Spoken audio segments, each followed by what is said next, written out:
Hey everyone, Pastor Nathan here. We're in Matthew 24 today as we continue reading along, and this section is also, if you were with us last time, it was a bit of a challenge. This is a bit of a challenge too. One of the biggest challenges with Matthew chapter 24 is that Jesus begins, kind of moves into his prophetic role and begins talking about the future. And when he's talking about the future, he actually, if you look at Matthew 24 and 25, there are two kinds of places that he's talking about. He's talking about sort of near future, and then he talks about distant future as well, and sort of moves between the two of them. And this is in response to the disciples' questions.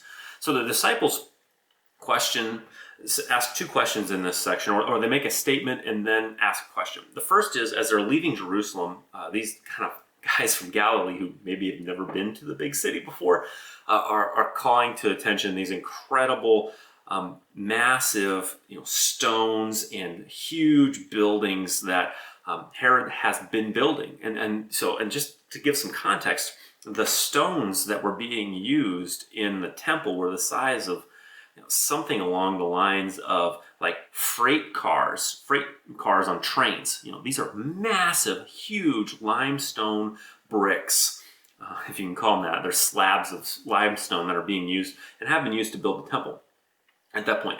So the disciples are looking at these things and go, man, these are huge. This is great. This is awesome. And Jesus looks at them and says these words, because obviously they haven't been listening to Jesus about humility and grace and gentleness. He says, look, do you see these things? Truly, I tell you, not one stone here will be left on another. Every one will be thrown down. And that gets the disciples' attention because there's a huge building. When's that going to happen? How's this going to work? Well, Jesus says. So they get to the Mount of Olives, which is just a little bit away from Jerusalem, and they ask the question, well, tell us when these things are going to happen, and what will be the sign of your coming in at the end of the age? Boom! Huge question.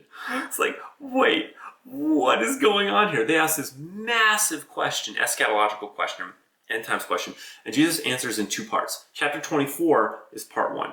Chapter 25 is part 2, and we have to distinguish between the two of them because if we don't, things get a little bit crazy. I mean, they're already going to get crazy, but they even get crazier. So chapter 24 specifically deals with when is the temple going to be torn down? And ultimately Jerusalem destroyed. So Jesus goes through and he points out like what's going to happen. He says, look, people are going to say that the Messiah, and after Jesus ascends to heaven, there are several people who are quote unquote, call themselves the Messiah. Jesus shows up after Jesus leaves, and they show up claiming to be the guy that Jesus is. And so Jesus begins telling his disciples, says, look, let me give you just a kind of a warning of what's going to take place when this comes. The first is that there are going to be people who say that they're the Messiah. They're not me. The second thing is there's going to be war. You're going to hear of wars and rumors of wars. A nation will rise against nation, kingdom against kingdom. There'll be famines and earthquakes, and these are all the beginnings of the birth pangs. Then you will be handed over to be persecuted and put to death, and this all happens between this time that Jesus is prophesying. There are various famines, earthquakes, things that take place between this moment that Jesus says this and what he's prophesying about, which is 70 AD. 70 AD is when the Roman army and the Jewish, kind of people are at war with one another. And they come and they the Romans come and destroy Jerusalem. They destroy the temple. They throw this down.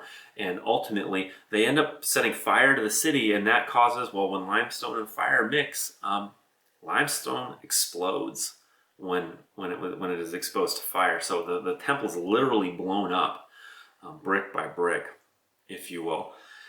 And so in the midst of all this, and between this time before this takes place, where the temple is thrown down, the people, there's persecution. You'll be hated all by all nations because of me. We see the beginning of that in the book of Acts, kind of. So we could kind of look at this as a double meaning point once we get to verse 14 and following, where Jesus says, and the gospel will be preached on the whole world as a testimony to all nations, and then the end will come.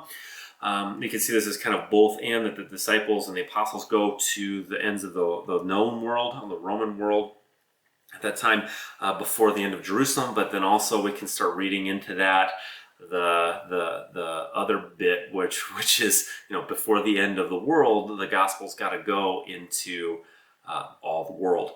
And then finally, it says, it kind of comes back a little bit. You see the standing in the holy place, the abomination of desolation.